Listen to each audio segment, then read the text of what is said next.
tiene, Dime. el dedo tiene más que se escucha entrecortado. Borroso y se pausa.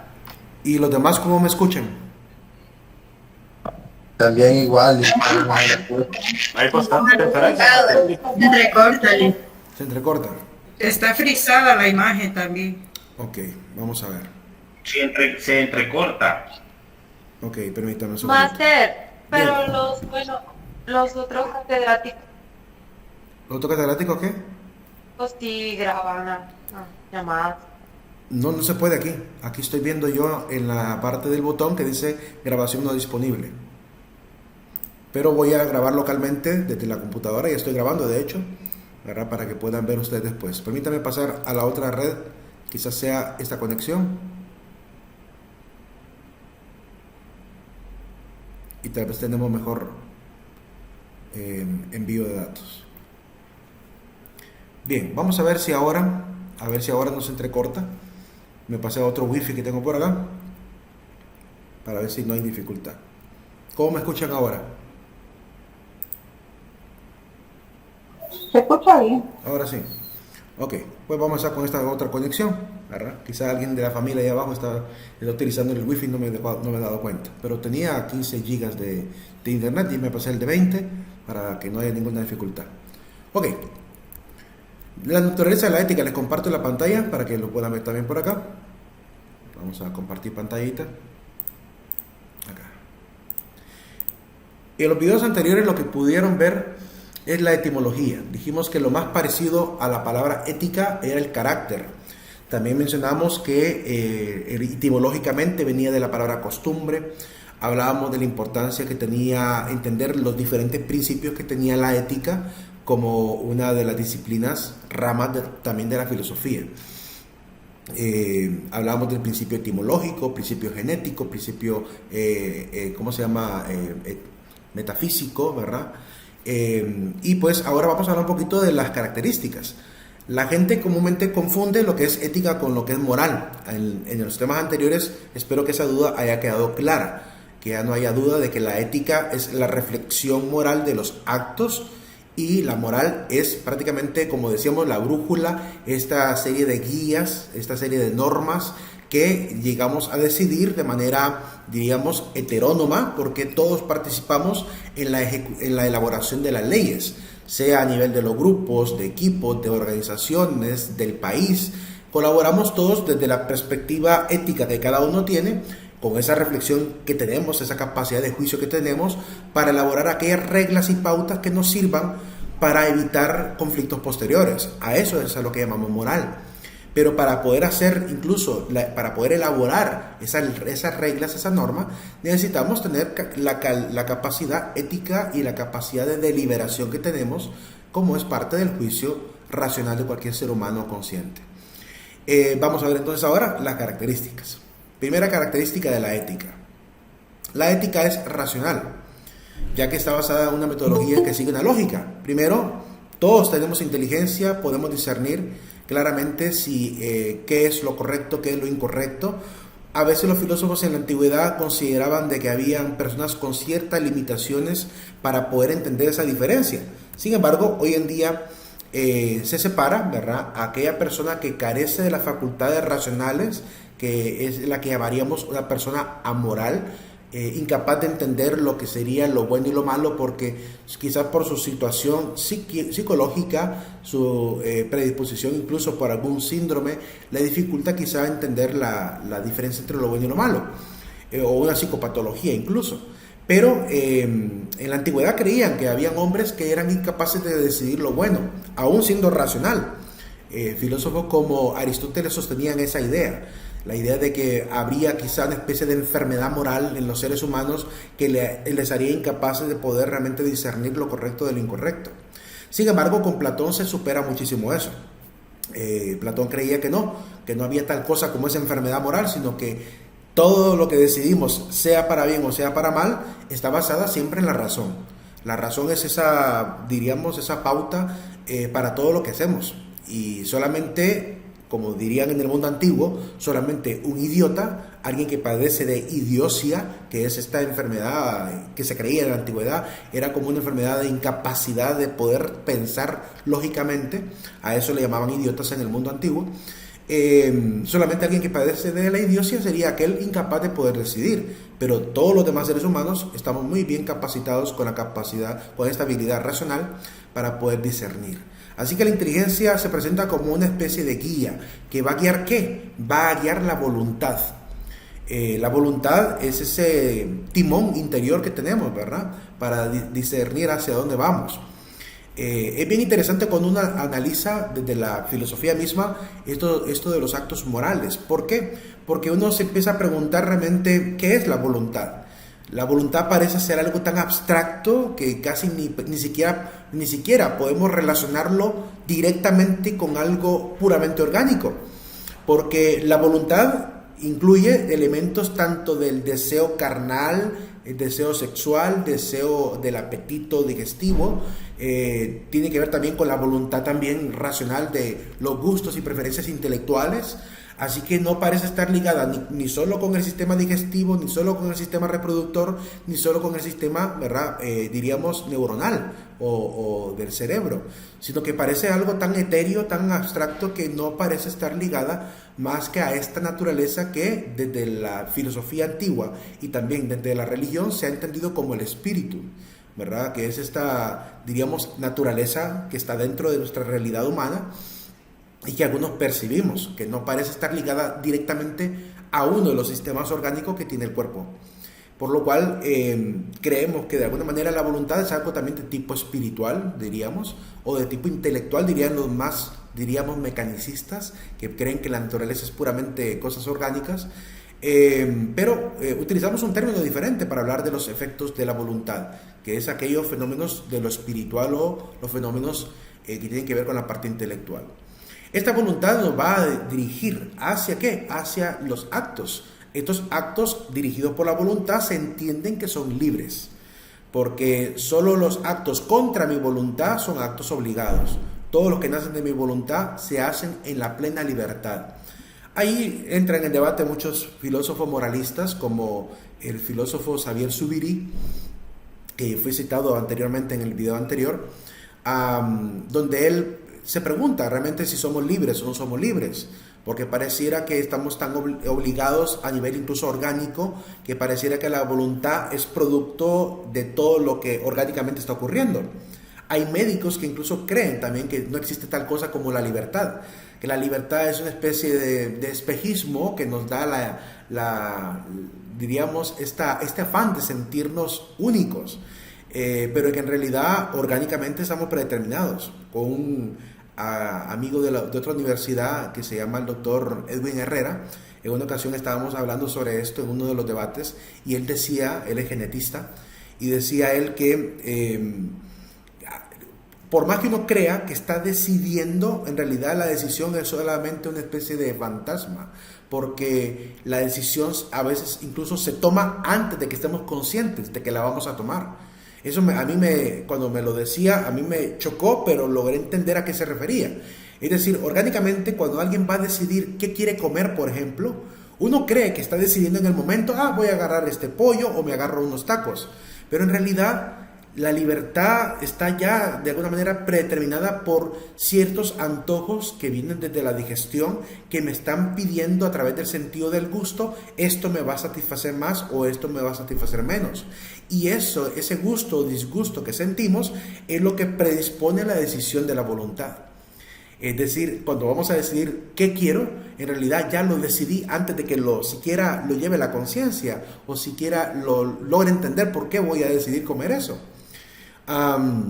Y eso es algo que ocurre incluso con los animales. Los animales saben bien lo que quieren comer, aunque no lo entiendan. Y esto es lo mismo que ocurre, lo mismo que me decía este doctor, que ocurre con el ser humano. La libertad entonces aparece más como una especie de ideal que deseamos sentirnos libres, pero que todo lo que gira en torno a nosotros y lo que está dentro de nosotros nos predetermina. La ética también es práctica. Decimos que es práctica porque debe prestar una utilidad. Debe atacar también la realidad. Debe atacar lo que hacemos cotidianamente. nos hace ser seres funcionales.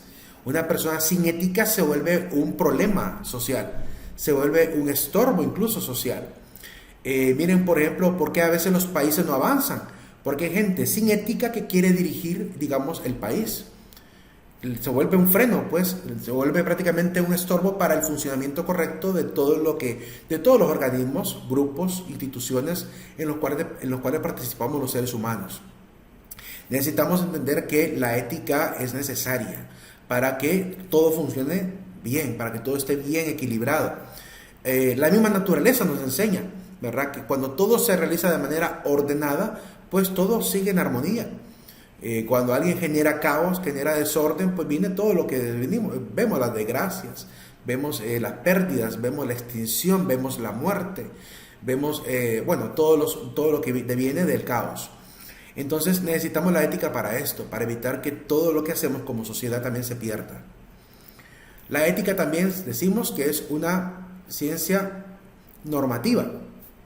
Es normativa porque genera esta reflexión moral que originará la moralidad misma, es decir, las leyes, las normas, leyes que no necesariamente son impuestas. Muchas de las leyes nacen dentro de nosotros.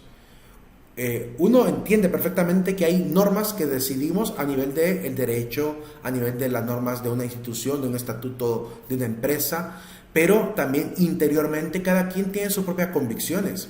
Y a veces entramos en conflicto ante las normas exteriores con aquellas normas interiores que ya poseemos. Y cuando ocurre este fenómeno de choque entre ambos códigos, pues nace este fenómeno que hemos llamado la objeción de la conciencia, que es la capacidad de decir, aunque me estén ordenando a seguir este reglamento, siento que está mal, o siento que no es lo correcto, o siento que no es justo. Miren, por ejemplo, cómo aún en el régimen nazi muchos soldados se oponían al sistema. Varios intentaron derrocar incluso a Hitler. Hubo muchos atentados contra él de las mismas fuerzas armadas que estaban claramente en las fuerzas hitlerianas. ¿Por qué? Porque sentían claramente que las órdenes que se les daba iban contra sus convicciones. Muchos empresarios hicieron cosas contrarias a lo que el régimen exigía, porque claramente su objeción de conciencia les permitió ir en contra aún de la ley. Es que la ley, si no es justa, no es ley. Y eso es algo que tenemos que entender. La ley es ley si es justa. Pero a veces la gente cree que solo porque alguien declaró un decreto o declaró una norma, ya por eso tenemos que seguirla ciegamente. Y no debe ser así. La ética siempre debe estar por encima incluso de la ley para poder discernir si es justa o no es justa. Y eso es algo que a veces cometemos a menudo en los sistemas políticos. Que a veces la gente sigue ciegamente reglamentos en la política sin darse cuenta que a veces está yendo hacia un barranco de inmoralidad, de corrupción, de manipulación de la ley a favor de una clase, de un grupo. Y eso es algo que entendemos que es contrario a la ética, ¿verdad? De ahí el por qué surgen los grupos de oposición ante este tipo de imposiciones, incluso legislativas, ¿verdad? Ahorita en la mañana estaba viendo una noticia aquí en Honduras donde uno de los diputados del Partido Liberal estaba declarando que Luis Redondo quería someter algo a votación, pero no con todos los diputados, para poder hacer lo que él llamó el madrugón, un madrugón pues, donde no cuenta con todos, sino solo con la bancada de Libertad y Refundación. ¿Por qué? Cuando realmente están todos los diputados, como vio que llegaron todos los diputados del Partido Nacional y Liberal, ya no quiso someter ese decreto a votación porque iba a perder. Y esta manipulación de la ley, ¿verdad?, es lo que ocurre y es en muchos países como el nuestro, que está lleno de corrupción. Y esa es la razón por la cual tenemos que entender que la ley, aunque se imponga, no significa que por eso sea correcta. Hay que tener esa capacidad racional de discernir cuándo es justa y cuándo no. La normativa, pues lo único que hace, la ética como norma, lo que hace es ayudarnos a dirigir. Es científica porque intenta, a pesar que es una ciencia aplicada a la ética, es una de las ciencias aplicadas dentro de la filosofía, rama de la filosofía, en la parte de la rama del actuar. A pesar de ello, la ética intenta ser rigurosa con su análisis, ¿verdad? Dice alguien por acá que es necesario tener una clase de ética en el Congreso. Fíjense que es algo bien interesante. Lo que ocurre en este país, les comento lo que ocurrió en una ocasión cuando surgió la otra universidad en la que trabajo. el famoso cardenal de este país, Oscar Andrés Rodríguez, nos contaba en uno de los retiros que tuvimos en el Seminario Mayor en Tegucigalpa, que el problema de Honduras es un problema político bien serio, sobre todo porque la clase política no quiere estar bien formada, no quiere enterarse de qué significa hacer política. Se les invitó cuando surgió la otra universidad, invitaron a un diplomado de formación en maestría de ciencias políticas. Le mandaron cartas a todos los diputados y a todos los encargados de ministros y toda la situación de aquel momento cuando surgió la universidad, para que tuvieran media beca y pudieran sacar un diplomado o una maestría, creo que era, en ciencias políticas. Y nadie de los políticos hondureños famosos de Tegucigalpa, nadie respondió a ese llamado. Es decir, no les interesa aprender política. Eso claramente a los que estamos dentro de la academia nos duele y no nos asombra en realidad, porque los políticos en la actualidad han entendido que no se requiere ser intelectual para ser político. Con solo saber mangonear la ley y comprar votos es suficiente. Entonces es bien interesante cómo estamos bien lejos, estamos pero muy muy lejos de que funcione la legislación y la ética en este país. Vengo de una experiencia de 2 semanas en Europa y la realidad ya es completamente diferente. Uno despierta cuando sale de este país de lo que está pasando. Es increíble cómo estamos de atrasados a nivel del código ético personal y del código ético también a nivel del Estado, del gobierno. Cómo funcionan incluso las leyes de tránsito en otros países y aquí no funcionan para nada. Aquí en semáforo rojo se lo pasan, ¿cómo se llama? Los pasos de cebra no los respetan. Aquí se pasan por la derecha las motos. Es increíble cómo se rompen las leyes en este país porque ya nadie quiere tener ética en su vida. Y la pérdida de ética también es pérdida del honor. La gente ya no es importante para la gente sentir honor. Cuán importante es en lugares como Japón o China el honor de la gente.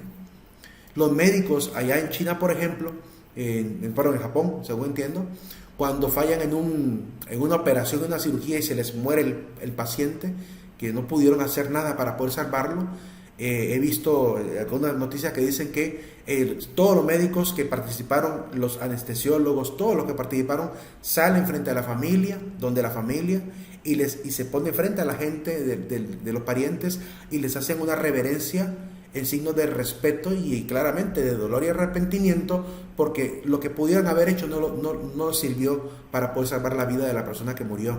Tienen un sentido del honor muy grande, ¿verdad? Mientras que aquí en Honduras acabo de ver una noticia ahorita dolorosa de que a un padre de familia le dan a su hijo muerto, consigue un ataúd chiquitita y ni siquiera, como no tenía ni siquiera dinero, a pie en un costal en el lomo se tuvo que llevar a su hijo muerto, porque en los hospitales no hay conciencia de esto. Es doloroso ver a un padre de familia con su hijo en un ataúd, en un costal, porque el hospital no se dignó siquiera en prestar un carro para llevarlo siquiera al punto de buses, o la alcaldía, ¿verdad? Pero se jactan en este país de que hay un montón de hospitales y se jactan de que están haciendo más, pero no están funcionando.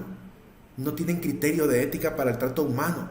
Y eso es lo que nos hace falta. La ética intenta ser muy rigurosa y por eso cuando hace los análisis sobre los actos humanos trata de ser lo más científica que pueda. Eso implica ser muy sistemática, con la capacidad de organizar la información, con la capacidad de presentar claramente sus doctrinas y también de verificar cómo también estas afirmaciones y juicios que hacemos desde la ética realmente funcionan y sirven en la realidad, y que cuando no se sigue la ética, cómo falla la realidad misma, cómo falla la sociedad misma. Eso ayuda a fortalecer realmente el rigor de la misma disciplina. Quizás no sea tan rigurosa como la matemática, ni tan perfecta como la física, pero aún así trata de ser lo suficientemente fuerte, ¿verdad? Y directa cuando se trata de hablar de la realidad. No nos gusta a veces hablar de la realidad, pero es algo importante. Es objetiva. Aquí viene muy bien lo que acabo de decir. No nos gusta hablar de la realidad. Nos encanta disfrazar lo que realmente está torcido. Nos encanta dibujar telenovelas o dramas o novelas para hacer parecer que la realidad todo está bien. Miren, en la época de Juan Orlando, todo el mundo gritando, Honduras está cambiando, íbamos hacia un barranco. Y todo el mundo hablando de que Honduras estaba cambiando, ¿pero para qué? Para ser un narcoestado como fue calificado en la Corte de Nueva York. Miren, ahorita todo el mundo alabando el gobierno de Xiomara y vemos un montón de fallas a nivel del gobierno. el nepotismo familiar, por ejemplo, que es antiético. En una empresa, si yo contrato a mis familiares, eso se considera un delito ético en la empresa, porque se llama nepotismo y es una de los delitos de la ética. Y aquí no nos ha importado de que toda una familia está contratada en el gobierno de la presidenta. No, más bien ella misma, ¿verdad? Hasta hizo humor cuando alguien mencionó un apellido en una de las reuniones que tuvieron y dijo, ¿cómo se llama? Celaya, dijo por ahí. Ah, es parte del familión, dijo ella también, todavía riéndose de la crítica que le hacen. O sea, hay tanto descaro hoy en día que ya no hay forma de hacerles entender que está mal, ¿verdad? Para ellos es algo normal, creen que realmente todo va bien. La ética no disfraza la realidad. No pretendemos andar tampoco con, ¿cómo se puede decir? Con temores a herir susceptibilidades. Imagínense usted por un momento, si un médico se pusiera a pensar, ay no le voy a poner la inyección a la persona porque pobrecita, le va a doler, le va a dar miedo. Se muere la persona si se pone a pensar en la susceptibilidad de la otra persona. El que es ético sabe que lo que es correcto hay que hacerlo, a como dé lugar. El médico tiene la responsabilidad y creo que es una de las profesiones que por mucho tiempo atrás, desde la época de Hipócrates, ha venido dando como el paradigma de lo que significa ser profesional. Por eso vamos a poner muchos ejemplos aquí de la medicina para hablar un poquito de la ética. Porque claramente por mucho tiempo los médicos han sido paradigma del profesional, hasta ahora. Porque digo hasta ahora porque hoy hemos visto médicos que han roto el juramento de Ginebra, han roto el juramento hipocrático, han roto el juramento de Luis Lasaña. Es decir, estos juramentos de ética que ellos hacen, que son parte del código del médico, no los han respetado algunos de los médicos. No todos, pero algunos cuantos sí. Y eso claramente nos hace entender que vamos por un camino cada vez peor. Porque cuando un médico se presta a la venta de órganos, cuando un médico se presta a producir abortos, cuando un médico se presta a dañar a pacientes, ¿verdad? Sin prever la capacidad científica y el rigor científico que requiere revisar un medicamento antes de ponerlo en una persona. Las implicaciones éticas de comenzar una nueva terapia de experimentación en personas, como ocurrió en Estados Unidos, allá en Tuskegee, que para probar cómo controlar la sífilis, les inyectaron sífilis a un montón de afroamericanos. Es decir, hemos visto médicos que se han prestado ese tipo de jugarretas, agarrando a la población como que fueran conejillos de indias. Y ha ocurrido, y puede seguir ocurriendo, porque cada vez la ética está siendo menos importante. De ahí el por qué se hace relevante mantener una cátedra como esta, ¿verdad? En todas las universidades que he podido participar, siempre hay una clase de ética profesional o alguna educación en valores. Y eso que estamos ya a nivel de pregrado. Incluso en niveles de maestría, hay clases de ética a niveles de maestría. Porque no se puede evitar, ni tampoco se puede detener, seguir inculcándola. Porque aun cuando alguien pase por una universidad, hemos visto gente que pierde completamente la lógica de la ética y no la practica en su vida. Hemos visto un montón de profesionales completamente inmorales y profesionales completamente corruptos. Entonces implica que todavía hace falta seguir educando, porque lo que hemos visto desde la niñez, la etapa juvenil y la etapa de la primera juventud, no ha servido mucho esa educación, no ha calado todavía en la persona. Por eso se hacía tan importante aquello que leía en el video anterior de Victoria Champs. No hace falta solamente enseñar la ética, sino que hace falta también producir ese disgusto por lo inmoral. Hay que producir ese asco por la inmoralidad, porque mientras no hagamos nacer ese sentimiento o esa especie de espíritu en la persona, va a ser bien difícil que sea mayoría la gente que hace las cosas bien. Entonces necesitamos ser objetivos, pero para ser objetivos necesitamos hablar con la verdad. No se puede ser objetivos sin la verdad, aunque nos duela, porque nos duele de repente escuchar las verdades, sobre todo si tenemos intereses. Sobre todo si hay conflicto de intereses. La mayoría de los médicos, dice por aquí Ana Ruth, lo hacen por valor monetario y no por servicio. Sí, desgraciadamente estamos viendo esto, ¿verdad? Y no solamente con los médicos, con todas las profesiones, porque abogados, licenciados, ingenieros también están haciendo cosas muy torcidas que no se veían antes.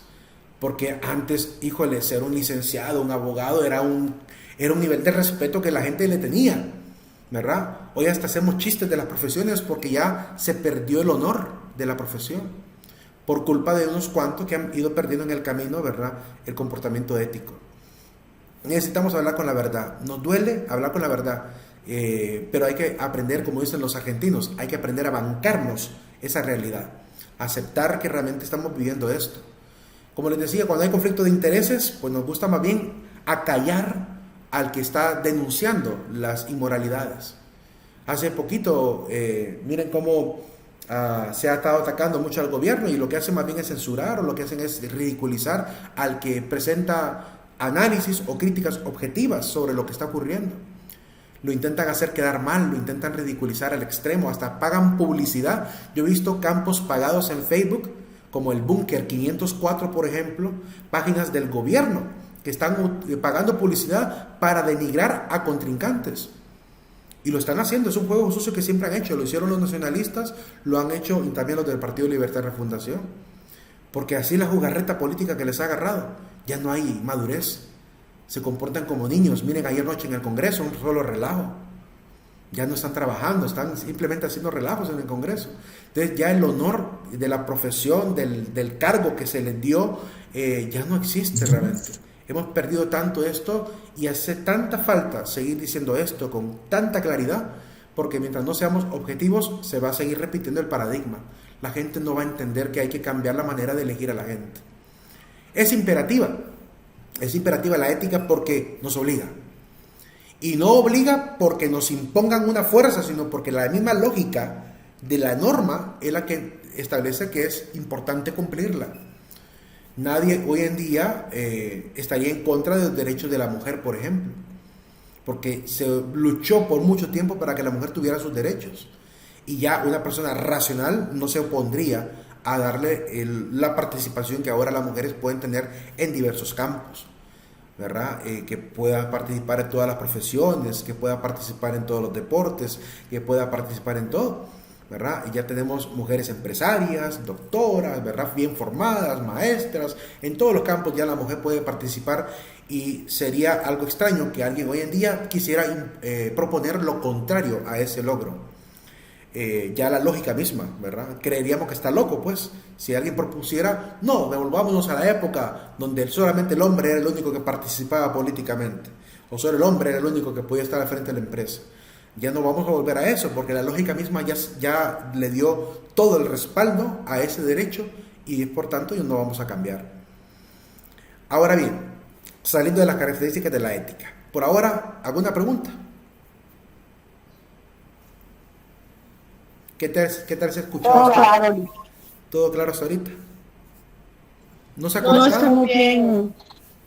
Estamos bien. Solo, sumarle que la falta de ética, la falta de moral es la que nos tiene en este país en la situación que estamos, pues, porque estamos con lo que estaba mencionando ustedes, lo de la salud.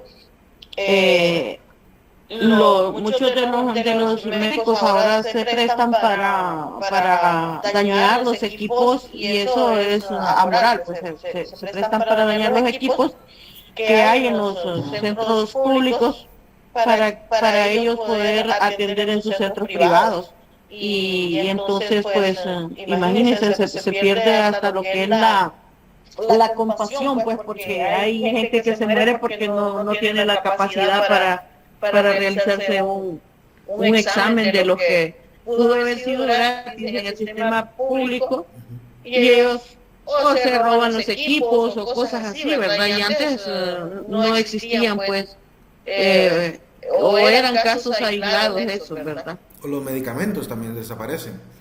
Los medicamentos desaparecen también, ellos también son socios de las cadenas de farmacia y todo eso, ¿verdad? Sí. Entonces, en su defecto tal vez están los medicamentos en los almacenes, no los entregan, y entonces para que la gente vaya a comprar. Exactamente. Después se vencen. Ahorita Entonces no tener ética, no tener nada de compasión por decencia, pues. Sí. Oscar, ¿te escuchamos? Sí, casi similar a lo que están comentando las compañeras, que se han perdido muchos valores y para mí esta clase de ética profesional es un pilar fundamental en nuestras carreras, independientemente de lo que estemos estudiando. Estoy estudiando Derecho. ¿Por qué? Porque nos enseña los valores, nos enseña a ser compasivos con la gente. Qué bonito los videos que nos dejó en la tarea. Realmente me llenaron de mucha reflexión. A veces cómo juzgamos a la gente nosotros sin primero tener un análisis previo. Realmente, y la motivación también del último video de ese muchacho que estudió a pesar de sus limitancias. Muy bonito. Entonces es algo que nos llena a nosotros de reflexión, y a veces la ética profesional en muchos de los aspectos nos ayuda en nuestra carrera universitaria a ser mejores personas, porque a eso nos manda, a ser mejores personas y a tomar conciencia de nuestras acciones, sean buenas y sean malas. Tenemos que tomar responsabilidad en ellas. Y en el caso de muchos profesionales de diferentes ramas, pues la medicina y el derecho se ha corrompido bastante en este país, porque la mayoría se han involucrado en política y eso los ha ido a traer una mancha. Aparte de eso, tenía algo más pendiente de decirle referente a esto de la ética.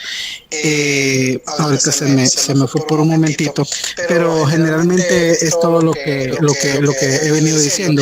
Y yo pienso de que debería de ver de que antes de que elijamos a una persona que pase por un diplomado, así como usted estaba diciendo que les ofrecieron los diputados, a los actuales diputados y a mucha gente que está incursionando en política, que tomaran un diplomado. Yo digo que debería ser requisito para que un diputado se postule o un presidencial tomar ese tipo de diplomados, pues que sean necesarios en su currículum, porque realmente de que la mayoría no saben ni lo que significa lo que es ser político y la responsabilidad que tienen ante ellos. Muchas gracias. Gracias, Oscar. Ana Ruth. Buenas tardes, Lee. Referente con lo que usted decía, bueno, la verdad que la ética es sumamente importante en cada una de nuestras áreas, ¿verdad? Independientemente de a lo que nos dediquemos. Usted hablaba al inicio de lo que es la ley vial en otros países, por ejemplo en Europa. Sin embargo, lo podemos observar acá. Nosotros tenemos una ley de tránsito y aquí es donde viene la ética. ¿Por qué? Porque cuando usted le hacen una esquela, se la hacen correctamente debido a una falta que usted tiene, porque le falta una vía, porque no anda cinturón, porque anda una luz quemada, etcétera, de lo que corresponde a la ley. Pero si usted como persona, cuando le están haciendo la esquela, le dice al policía, ¿no cree que nos podemos arreglar de otra forma? Entonces ahí dice mucho de su ética y de la persona que lo está atendiendo con la esquela, porque al final él va a tomar una decisión, para bien o para mal, como decía el compañero anteriormente, que va a tener una repercusión, ya sea bien o mal, ¿verdad? Porque si la persona que le está haciendo su esquela no es una persona corrupta o que tiene una ética muy alta de que realmente, no señor, usted necesita esta esquela y yo se la estoy haciendo en base a este artículo, y es más, le agrego el cargo por intentar hacer un soborno a la autoridad. Entonces ahí es donde esta ética no es en general, sino que, como usted lo explicaba anteriormente, es por el carácter de cada una de las personas, por la voluntad que viene seguida de cada una de las personas, ¿verdad? Y en otra situación me gustó mucho uno de los videos que usted tenía donde está el señor de la tienda, porque en esta situación la enseñanza, bueno, a mi parecer, es que independientemente del lugar donde o de la persona que esté, la circunstancia que esté, su acción va a tener una vuelta, ya sea para bien o para mal. En este caso fue para bien, porque esta persona fue compasiva, fue empática, fue comprensiva y se puso al lado de esta persona que tenía una necesidad que en su momento fue retribuida casualmente por la misma persona que la había ayudado mucho tiempo atrás. Entonces, como conclusión, pues corresponde a cada uno de nosotros hacer el cambio, como dice el compañero. Somos nosotros llamados a pensar diferente, a tener un carácter diferente y a realizar todo de la manera correcta que puede llevar a progresar. Exactamente, Nerón. Gracias por tu participación y también Oscar. Realmente tenemos que retomar el camino. Creo que vamos hacia una circunstancia social cada vez más peligrosa cuando se pierde el horizonte, pues, de lo que implica ser gente capaz, ser responsable y entregada al servicio de los demás. Noemí y después Franci. Agregando un poco a los comentarios de los compañeros, pues muy de acuerdo. Miren, nuestro país es bello, es hermoso, bendecido, pero lastimosamente la falta de ética se ha dado en todo. Tanto hablando de lo de la salud, enfocado en lo de las leyes de tránsito y todo eso. Si las leyes se cumplieran a cabalidad, todo fuese diferente, pero está corrupto nuestro país. Cada día aumenta más por la falta de ética. Y son personas que no quieren el bien de los demás, sino que solamente el bien para ellos. Entonces por eso estamos como estamos. Y enfocándome en lo de las leyes de tránsito, en otros países es diferente. Porque imagínense, pues en los Estados Unidos no le van a poner un pero para ponerle un ticket porque se pase un alto. Cambio allá, o sea, no hay respeto, no hay ética. Porque por ejemplo en los Estados Unidos usted va caminando y va con un niño o vaya solo, ya baja la velocidad la persona, hay un respeto, mira para dónde si va a cruzar o sea, para usar el semáforo y todo eso. Si lo hace mal, le van a poner un ticket. O sea, falta de ética en nuestro país lastimosamente ya se terminó. Pero si bien es cierto, nosotros tenemos que hacer las cosas diferentes porque a la larga eso nos trae bendición, hacerlas bien. Es todo, muchas gracias. Gracias, Noemí. Francis. Aportando un poco sobre el tema de ética, como estaban hablando los compañeros y lo que usted ha dicho, licenciado, yo creo que vivimos en nuestro país, más que todo, la ética se ha desvalorizado, se ha dejado de inculcar más que todo. El aprendizaje que nos ha dejado la ética a través de todo, digamos, en la política. Yo solo recuerdo una frase que solo, digamos, el partido actual solo dice, bueno, nos crecimos en las calles, pero si ustedes ponen a pensar cómo se crecieron en las calles, con qué ética, con qué moral. Entonces yo creo que si nosotros dejamos que todas estas personas nos están gobernando nuestro país, ¿qué enseñanza nos trae o qué ética vamos a tener o qué aprendizaje ético vamos a obtener sobre ellos? Entonces yo creo que como estábamos hablando, es de nuestra parte de enseñar más que todo, de ver las cosas diferentes, porque yo no me voy a las calles a hacer una revolución para darme a conocer y ya con eso voy a gobernar un país, voy a ser parte de una mesa del gobierno. Entonces creo que porque no tengo nada de enseñanza en las calles que es lo que se aprende. Entonces, hablando también de lo de tránsito, ¿verdad? A veces yo me fijo acá, por ejemplo, si hay una escuela y hay una escuela que están saliendo niños, la gente no tiene respeto para pararse y optar para que pasen a los niños, como está hablando la compañera. En otro país, por ejemplo, está en la escuela de los niños, hay personas que paran, hay una velocidad limitada y incluso una vez estaciona hasta que todos los niños de la escuela salgan y hasta cuando se va todo, también uno ahí, a mí importa el tiempo. Yo creo que en nuestro país faltan muchas cosas por qué aprender y parte del gobierno que inculcar muchos factores para que todo esto cambie. Por ejemplo, hace mucho una policía me paró de tránsito y me quiso hacer una esquela. Bueno, me hizo una esquela y yo le pregunté que por qué me la estaba haciendo y ella me dijo, despabilate, me dijo. me dice, no sos despabilado, despabilate, sacate algo, me dice, vos sabés que cómo estamos en este país, mira, aquí todos somos ladrones, me dijo, la de tránsito, y yo me quedé, ¿qué enseñanza entonces, con qué respeto yo voy a tener? Entonces al final uno, si uno tiene la ética y la moral, entonces uno al final pues solo dejarse guiar por ellos y al final uno tampoco no hacer nada, ¿va? Pero imagínense la enseñanza que me dejó es una mujer aquí en la ciudad electoral y me dijo, espabilate, me dijo, ¿en qué país estamos? Entonces digo yo, el mismo país, los mismos gobernantes nos están enseñando a hacer otras cosas que no son nada de ético en nuestro país, solamente. José Carlos. No. Bien. Prosiguiente. Sí, Master, disculpe aquí para también, ¿verdad? Bueno, no aportar, sino quizás un comentario o algo.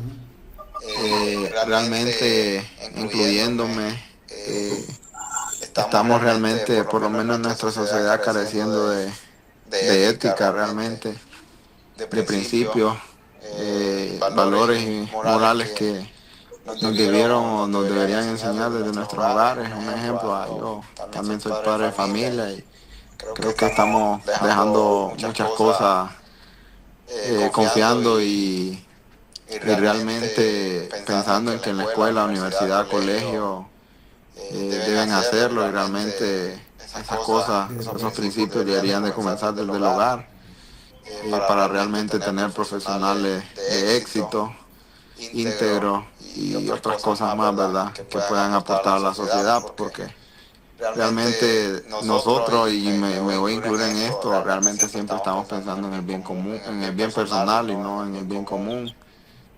Con tal nosotros estemos bien, no importa lo que hagamos para que lo que le pueda causar a otras personas, y realmente debemos empezar nosotros también desde ahí y ser éticos desde esa posición también, ¿verdad? Y como le digo, me incluyo en eso, Master, porque sí, muchas veces veo el bien personal y me olvido del bien común, y creo que eso es algo que debemos mejorar las personas para tener una sociedad más unida y que, bueno, mucho mejor, pues. Como comentaban los compañeros, que el tránsito, que el gobierno, que todo. Pero también nosotros debemos de empezar a aportar en eso, pues. Y ahí pues las cosas se van a ir dando. Y es algo que no lo vamos a ver hoy, ni mañana, ni el otro año. Ya quizás lo podamos ver para nuestra siguiente generación. Porque cambiar eso de la noche a la mañana no va a ser tan fácil, ¿verdad? Pero si nos esforzamos porque por lo menos nuestra descendencia aprenda los valores éticos, morales, pues esto va a mejorar en el transcurso de los años. Exactamente. Por eso hacía yo énfasis en el tema del honor, porque muchos países mantienen todavía un alto código de ética porque la gente no ha perdido todavía el honor personal.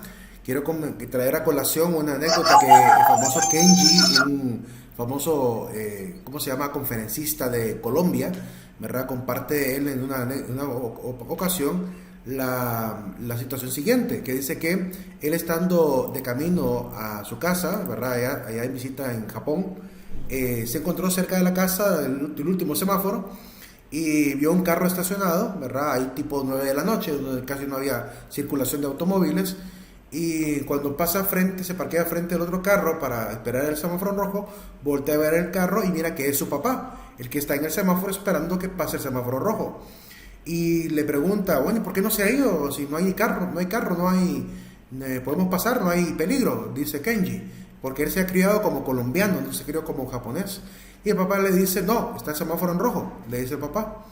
Y entonces le dice, pero si no hay peligro, no hay carro, le dice, nadie va a saber que nos pasamos el semáforo en rojo. Y el papá le respondió, pero yo lo voy a saber. Yo voy a saber que falté a la ley. La ley dice que hay que pararse ante el semáforo en rojo y lo voy a hacer. O sea, por una cuestión simplemente de honor. Dice Kenji que él cuando fue a Japón, él se crió como colombiano, pero el honor lo fue a aprender a Japón. Porque en Colombia lo que le enseñaron es a ser vivo, ¿verdad? Pasarse de los semáforos, aprovechar las oportunidades. Entonces, latinoamericanamente tenemos una secuela de tradición de la viveza, esa viveza criolla que venimos arrastrando desde la conquista española, de aprovecharnos del humilde, de aprovecharnos del que creemos que es tonto, de aprovecharnos del ingenuo, del aprovechar cuando no me ven. Eso es lo que llamamos la viveza criolla. Y eso está pues coludido en todo lo que hacemos a nivel de la estructura social de Latinoamérica. Entonces dice él, tenemos tanto que aprender realmente de las culturas extranjeras. Prosiguiendo con las características de la moral. O sea, ya vimos las de la ética, ahora veamos las que son parte de la moralidad. Primera característica, la moral. Si bien es cierto, cada país tiene sus reglas, cada país tiene su código, digamos, de derecho, lo que creemos desde la ética que debería ser la moral, es que la moral tiene que ser global. Seguimos todavía proponiendo desde las cátedras de filosofía, desde las cátedras de ética, desde las cátedras incluso de religión, seguimos proponiendo la idea del nuevo orden moral, que se refiere, no me refiero al nuevo orden mundial que tanto miedo le tiene la gente, sino el nuevo orden moral, que significa una sola norma para toda la gente, para todo el mundo. Una especie de, digamos, de código de ética que obligue de alguna manera a toda la legislación de todos los países a tomarla como paradigma, para que no haya esas ambigüedades morales que vemos en los países, que hay países en los cuales es legal la eutanasia y países en los que no, que en algunos países es legal el aborto y en otros países no, que en algunos países es legal fumar marihuana, en otros no. Entonces uno se pregunta, ¿por qué en unos es legal y en otros es ilegal? ¿Quién tiene la razón? Porque no es posible que ambos tengan la razón. O es ilegal porque es inmoral, o es legal porque es moral. Pero cuando vemos esa ambigüedad en los diferentes países, notamos que hace tanta falta, ¿verdad?, generar una moralidad universal, ¿verdad?, que claramente nos ayudaría a manejar mejor estos asuntos que creemos pueden beneficiar o dañar incluso a los seres humanos. Necesitamos hacer esto, ¿verdad? La ONU lo intentó. Los tratados de Nuremberg intentaron poner algunos paradigmas, los tratados de Ginebra también trataron de poner algunos paradigmas de ética, pero todavía no se ha podido lograr. De hecho, incluso desde la fe católica, los papas han intentado desde las encíclicas sociales dar una visión también moralista de lo que hay que hacer, y no ha servido de mucho, porque realmente la gente sigue todavía con estas ambigüedades morales. Segunda característica, la moral tiene que ser inflexible. No se puede, como decía la compañera, andar ahí cambiando la regla del derecho que dice que si te lleva la luz quebrada, ¿verdad?, es multa, ¿verdad? Si te pasaste un semáforo, es multa. No podemos cambiar esas reglas. Y aquí quiero también traer a colación lo que ha ocurrido antes, previamente a la clase, que algunos me han pedido permisos por cosas que la universidad comúnmente no otorga permisos.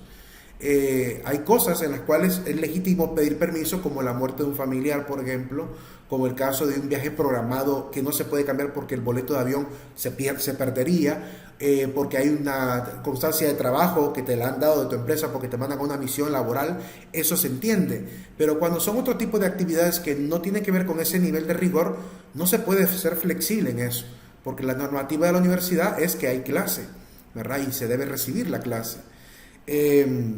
Entonces, como también el hecho de tener horarios, ¿verdad?, que hay tareas que se cierran a tal hora, pues a tal hora se cierran, que el examen es a tal hora es el examen. Entonces no podemos estar haciendo esta práctica de estar cambiando cada rato las normas, porque si no se vuelve todo un caos, ¿verdad? Y después también incluso hay gente que hasta se enoja, porque si yo le doy, digamos, imaginen por ejemplo, si yo le doy el privilegio a un compañero o a una compañera de hacer el examen antes que todos, porque de repente tiene una responsabilidad que quiere irse a hacer su responsabilidad, todos los demás se van a enojar, porque he sido injusto, no les di a todos la misma oportunidad. Entonces, cuando yo quebranto una norma, la norma se vuelve contra mí. Cuando yo me vuelvo laxo con respecto a las normativas o la moralidad establecida, esa actitud de ser laxo, de no ser riguroso con el cumplimiento de la norma, se vuelve contra mí. Porque al final, ¿quién termina perdiendo la autoridad? La entidad que corresponde debe jugar el catedrático. El catedrático se convierte en una entidad de autoridad en la universidad, lo mismo que el administrativo, lo mismo que el que trabaja en la parte económica de la universidad, o los del senado de toda la universidad. Es decir, cada quien juega un rol y tiene una autoridad conferida. Si yo realmente no hago cumplir las normas que están bajo mi autoridad, claramente se vuelve contra mí y al final el catedrático termina perdiendo la autoridad total. Entonces, por eso es que hay catedráticos como yo que no somos muy, ¿cómo se puede decir?, fáciles de convencer de cambiar algo que estaba previamente establecido. Es importante tener ese rigor en todo, desde lo más simple como recibir una clase hasta lo más importante como dirigir un estado. Estamos mal acostumbrados a nivel latinoamericano a llegar tarde, a no asistir, a no avisar, a no presentar constancias. Estamos acostumbrados a saltarnos siempre las responsabilidades sin justificar debidamente la razón lógica o la razón rigurosa que no se podría haber cambiado por el cual fallé. Estamos muy mal acostumbrados a esa parte de ser muy, diríamos, laxos y muy poco rigurosos. La moralidad no puede ser así. Si queremos que todo funcione de manera correcta, no puede ser así. Porque cuando nos volvemos laxos en lo más mínimo como una simple clase, pues en todo lo demás también se pierde esa capacidad de tener disciplina. La moralidad exige esto, exige rigor, disciplina y cierto espíritu de sacrificio también, ¿verdad? Porque de repente ustedes no conocen todo lo que hemos vivido los catedráticos en tanto tiempo de dar clase. Yo he tenido momentos en los cuales me ha tocado que ir a dar clase teniendo dengue, porque no quiero perder a veces 5 horas de clase que tendría que ir a reponer en otra fecha, porque cambiar ese horario es muy terrible. Entonces me toca que a veces es mejor preferir dar la clase un poco enfermo que estar, como se llama, reponiendo posteriormente. Cumplir mejor de un solo y no tener que cambiar todo el horario, porque perder ese rigor se vuelve incluso contra mí. Entonces es importante aprender a tener ese espíritu de sacrificio también para el cumplimiento de la norma. La moralidad también es valorativa. No existe norma moral que no esté fundamentada en un valor. De hecho, siempre que vayamos a revisar una regla en un código, en un estatuto, en el derecho mismo, tenemos que revisar cuál es el valor que está protegiendo. Porque si vemos que no hay ningún valor que esté protegiendo y lo único que está protegiendo es el interés y beneficio de una persona, entonces significa que esa regla es inmoral. Esa regla es injusta. Entonces es importante ver cuál es el beneficio valorativo de esa norma. Porque recuerden que toda norma siempre tiene una función social. Yo pongo normas para que todos nos beneficiemos y todos tengamos lo que llamamos el bien común. Cuando no había normas, cuando la humanidad vivía prácticamente en una barbarie, lo que primaba era la ley del más fuerte. Es lo que tanto Darwin hablaba en sus obras sobre el tema del origen de las especies, esa obra llamada así, el origen de las especies, la ley del más fuerte, ¿verdad? Es lo que prima, donde es el macho alfa, o el beta, dirán algunos, el que realmente manda en la manada. Y entonces el más fuerte, el más poderoso, el más armado, siempre es imponiente a los más débiles. Eso es lo que había cuando no había rectitud moral, cuando no había leyes, cuando solamente estaba la voluntad del cacique, la voluntad del emperador, la voluntad del jerarca, de cualquier tirano. Entonces no podemos volver a esa etapa, ¿verdad?, en la cual la humanidad ya pasó por todo eso. Ya hemos aprendido la lección de qué significa vivir bajo el mando de un tirano, bajo el mando de un dictador, bajo el mando del cacicazgo y sin oportunidad democrática. Ya sabemos cómo funcionan ese tipo de sociedades. Entonces, por lo cual no podemos perder los valores que hemos adquirido después de vencer estos sistemas, ¿verdad? Es importante mantener esa primacía de los valores morales. La moralidad o la moral es objetiva, igual que la ética. Se supone que la ética, si claramente también quiere ser científica, tiene que ser objetiva. Y la moralidad, para que sea verdaderamente justa, la regla, tiene que también ser objetiva. Tiene que ser imparcial. Si no, caemos prácticamente en regímenes que termina beneficiando a unos y dañando a otros. No podemos perder esa objetividad, porque cuando ocurre esa pérdida, ¿verdad?, ocurre ese tipo de imposiciones que maltrata a un sector, ¿verdad?, descuida a un sector, o incluso pasa inadvertido, ¿verdad?, la defensa y el derecho de ciertos sectores, como muchas veces hemos visto, ¿verdad?, que hay muchos sectores todavía hoy en día que son muy invisibilizados. Por ejemplo, las etnias. En este país, por ejemplo, a pesar que son los pueblos originarios, todavía no hay un trabajo serio de parte de los políticos en favor de las etnias. Son las organizaciones internacionales como la Cooperación Española o JICA Japón, los que vienen a prestar servicio acá, a colaborar con los chortilles, con los lencas, con los misquitos, con los garífunas, pero los gobiernos, el gobierno hondureño, ¿verdad? En muchos momentos ha descuidado el trabajo con nuestros hermanos aborígenes. Entonces, desde ahí podemos ver que estamos un poquito lejos de que la objetividad moral realmente pueda primar. Es ética. La moralidad también es técnica. Significa que ocupa un vocabulario técnico. Los que estudian Derecho sabrán muchísimos vocabularios en adelante cuando sigan estudiando desde Introducción al Derecho Romano en adelante. Van a tener que ver todos los latinazgos y terminologías, ¿verdad?, que se siguen utilizando hoy en día. Hay muchas incluso definiciones del derecho que siguen estando en la lengua original del latín, porque se explica mejor o porque también sirve también para encerrar en palabras pequeñas, ¿verdad?, un principio amplio. Seguimos hablando del habeas corpus, de la lex sed lex, que la ley es la ley, por ejemplo. Principios así muy sencillitos en latín que ayudan a entender conceptos un poquito más complejos y que nos ayudan a guardar, incluso a memorizar incluso ese tipo de terminologías. Pero pretendemos que la moralidad tenga ese lenguaje técnico también para que sea muy certero en lo que está diciendo. Es decir, que lo que diga en la norma, a veces cuando uno lee, por ejemplo, un código de derecho penal, y uno que no tiene tal vez formación en derecho, intenta comprender a qué se refieren, o digamos, por ejemplo, un código de derecho comercial o mercantil, a veces utilizan unas terminologías que uno a veces en la vida cotidiana no las utiliza, pero el rigor, la razón de por qué lo hacen es para que quede muy bien esclarecido, ¿verdad?, con un vocabulario muy enriquecido, cuál es la claridad de la norma, para que no haya reinterpretaciones posteriores que tergiversen o que utilicen ciertos vacíos o huecos, digamos, morales, que aún así ha ocurrido, como ocurrió con Juan Orlando Hernández, cuando utilizando una especie de vacío en la ley de la Carta Magna, se hizo reelegir, ¿verdad?, presentando una solicitud ante la Sala de lo Constitucional. Entonces, utilizó utilizó sus influencias como abogado para poder hacer de las suyas.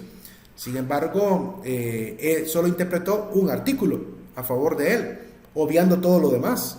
Y hay que entender que incluso cuando hablamos del derecho en un código, no se puede interpretar solamente un artículo por separado, descuidando todo lo demás que diga el código. Es decir, el código en su totalidad forma un corpus.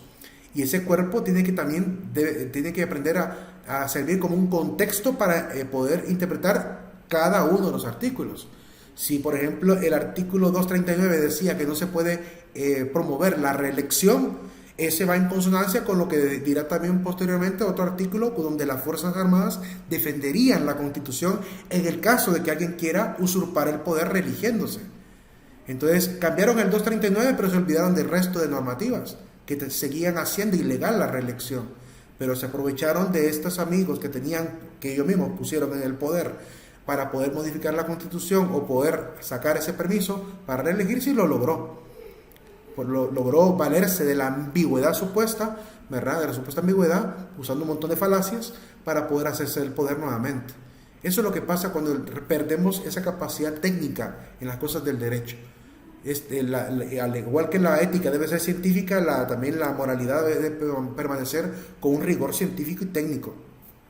Y no se puede permitir este tipo de interpretaciones ambiguas, ¿verdad?, o interpretaciones a medias, o verdades a medias que a veces utilizan para poder hacerse de sus beneficios.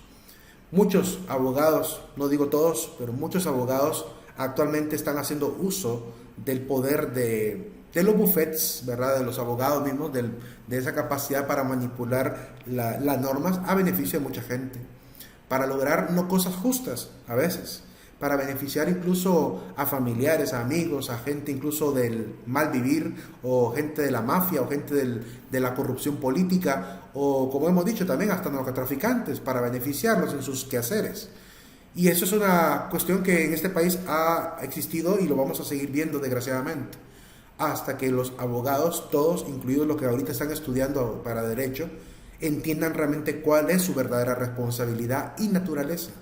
Porque la naturaleza de un abogado, de alguien que estudia derecho, que aquí hay muchos de derecho, La naturaleza de un abogado es defender la ley, no manipular la ley, es defenderla, es hacer que se cumpla, es hacer que realmente se utilice los códigos de manera correcta para que nadie se pase de listo y nadie también usurpe, ¿verdad?, el derecho común, lo que beneficia al país, lo que beneficia a la sociedad.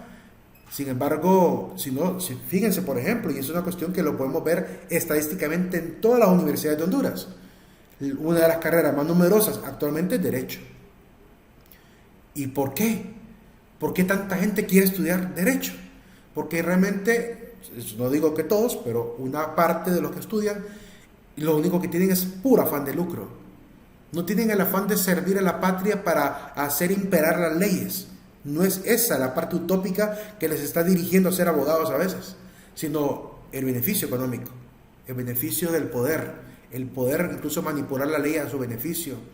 Entonces, esa es la situación que realmente uno ve en los diferentes países de toda Latinoamérica. Uno mira a jueces, abogados en otros países que, híjole, qué nivel ¿cómo se puede decir? Qué nivel de integridad demuestran en cada uno de los juicios, que no dan el brazo a torcer a nadie, ¿sí? Que llevan claramente la ley hasta su último término, y es algo que hemos ido perdiendo poco a poco en este país. Que no muera en los que estudian Derecho ese deseo de ser los que hagan respetar la moralidad de los países, ¿verdad? La moralidad también tiene como característica de ser coercitiva, porque obliga según la autoridad que lo establece. Aquí quise poner el ejemplo de la Biblia, ¿verdad? Como Dios es la autoridad por encima de los 10 mandamientos. Pero en el gobierno, pues el gobierno es el que está por encima también, el Consejo de Ministros, más el Consejo también del Senado o del Congreso Nacional, son los que están claramente por encima de las leyes, porque pueden cambiarlas, pueden hacerlas modificar, si es para beneficio del pueblo. Sin embargo, lo que hemos visto es todo lo contrario, que la modifican contra el pueblo, contra beneficiar al pueblo, para beneficiar solo a unos cuantos. Entonces ocupan la coerción no para hacer imperar la justicia del derecho, sino para hacer que el derecho sirva para sus beneficios personales o empresariales. Esa es la particularidad que hemos notado en los últimos años de supuesta democracia en este país. Y todo por la misma falta de formación.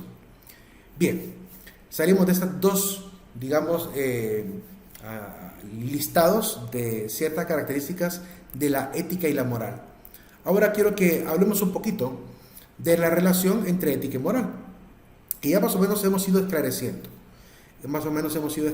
Para poder tomar determinación. A las 2:40 tenemos el receso, 20 minutitos tendremos a las 2:40 para poder que tomen un cafecito y podamos ir al baño, lo que quieran hacer, o comer algo, ¿verdad? Si no han almorzado todavía. La relación de la ética y la moral. Primero, para que ayude también a ayudarnos a entender por qué es tan importante y por qué es que la Universidad Metropolitana, como otras universidades de este país, se interesa por enseñar este tipo de cátedras. ¿Cuál es la importancia de la moral? ¿Por qué es importante la moral en nuestras vidas? Aquí hay algunas reflexiones para que podamos entender. Primero, ya hemos mencionado que cuando no se cumple la rectitud moral de los pueblos, hay caos. Es lo que decimos, la falta de armonía social, pues, es lo que llegamos a vivir. Para que entiendan una idea, para que tengan una idea clara, les voy a poner ahorita un ejemplo de lo que acabo de vivir recién viniendo a Honduras al aeropuerto de Ramón Villa Morales. En los aeropuertos de otros países en los que estuve, hay filas bien hechitas, con puerta para cada vuelo, hay zonas para cada gente, para que haya un orden. Incluso para recoger las maletas, la gente no se amontona para recoger las maletas en la banda de recolección, sino que espera ver su maleta y hasta que la logra ver a la distancia se acerca a tomarla. Aquí en Honduras no. Aquí en Honduras, primero, las filas y zonas no existen, por lo menos a veces no se notan. Ahí toca que andar preguntando, ¿qué fila es esta? O usted es de la zona 3, de la zona 4, porque las mismas autoridades del aeropuerto no tienen realmente control sobre eso.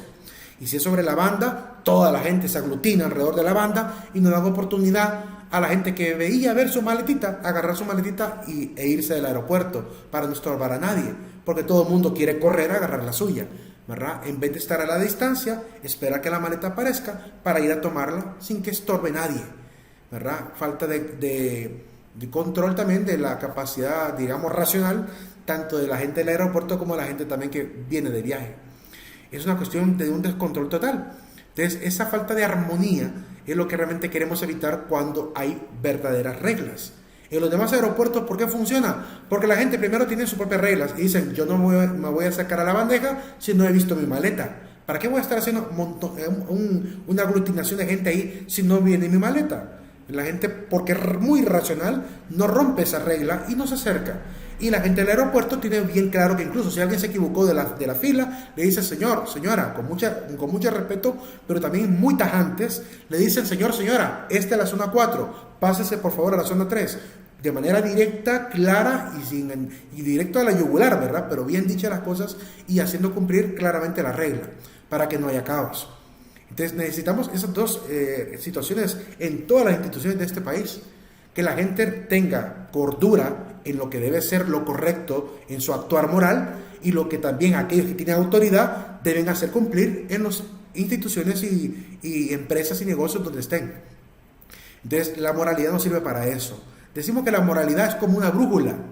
La brújula que hace nos ayuda a ver dónde va el norte, ¿verdad? Nos ayuda a dirigirnos, ¿verdad? Para no desviarnos. Pues la moralidad sirve para esto, para que sirva como una especie de guías. Necesitamos la moral, por ejemplo, para enfrentar situaciones problemáticas. ¿Qué puedo hacer si se me presenta tal escenario? Es lo que estipulo yo en un derecho. En la parte de un código laboral, por ejemplo, si despidieron a una mujer embarazada, ¿qué hago si despidieron a una mujer embarazada? Para eso nació el derecho del código laboral, para ver qué hay que hacer. Qué tipo de documentación se le debe pedir, qué tipo de protocolo hay que seguir, qué tipo de audiencias se deben hacer. Todo eso está estipulado ahí para que cada vez que ocurra ese fenómeno, ese acto de inmoralidad, hay una manera correcta de poder abarcarla. Entonces, para eso sirve. Segundo, para disponer criterios y principios que nos van a ayudar, nos van a orientar. Hay a veces incluso instituciones donde no era tan claro en la norma una realidad, es decir, no había una norma clara para un comportamiento específico, pero en el contexto de todo el estatuto se puede llegar a extraer por lo menos lineamientos lógicos de lo que debería hacerse, es decir, para poder interpretar qué hay que hacer ante una novedad. Hasta para eso puede servir tener claridad con un código laboral, con un código de ética, con un código o un estatuto, ¿verdad?, empresarial. Corrige con castigos y establece comportamientos ejemplares. Todos los códigos, por ejemplo, laborales, los códigos empresariales o los códigos de ética deben tener, por ejemplo, lo que van a ver ustedes en el esquema que les presentaré para el proyecto final del código de ética, lo que llamamos las faltas leves, graves, muy graves y las sanciones leves, graves y muy graves. Como mínimo deben tener esas tres categorías y esas dos realidades, tanto la declaración de qué se considera inmoral como qué va a pasar si ocurre uno de esos actos inmorales. Mínimo esas dos cosas. Y claramente de manera contextual se puede agregar todos los valores, deberes del cargo o de la carrera a la que uno hace referencia en el código de ética. Entonces, para eso sirve también la moralidad. Permite, por tanto, con todo este compendio, mantener el orden social y la paz, que es lo que tanto anhelamos. Imagínense, ustedes, no sé, es que los que ya han viajado saben a lo que me refiero. Saben a lo que me refiero de cómo cansa tremendamente escuchar tanta queja en las filas en las que uno va. Porque hay mucho desorden, porque ni siquiera les dieron por encender el aire del lugar y se están ahogando en calor, que porque de repente pasaron a alguien así porque era familia o porque era amigo, que porque no hay claridad en los boletos, porque no viene bien impreso lo de las compuertas. De hecho, en uno de los boletos míos de este aeropuerto no venía ni siquiera la compuerta a la que tenía que ir. Tuvimos que pedirle que a mano nos pusiera porque ni siquiera se le ocurrió ponerla. Entonces es una cuestión que a veces los sistemas fallan. Pero cuando no hay claridad de qué se debe hacer para solucionar los problemas, se vuelve un caos insoportable. Y eso es lo que tanto roba la paz a la gente. Después la gente se sube a los buses o a los carros o a los taxis enojadísima porque vienen enojados de la circunstancia de caos que ya vivieron.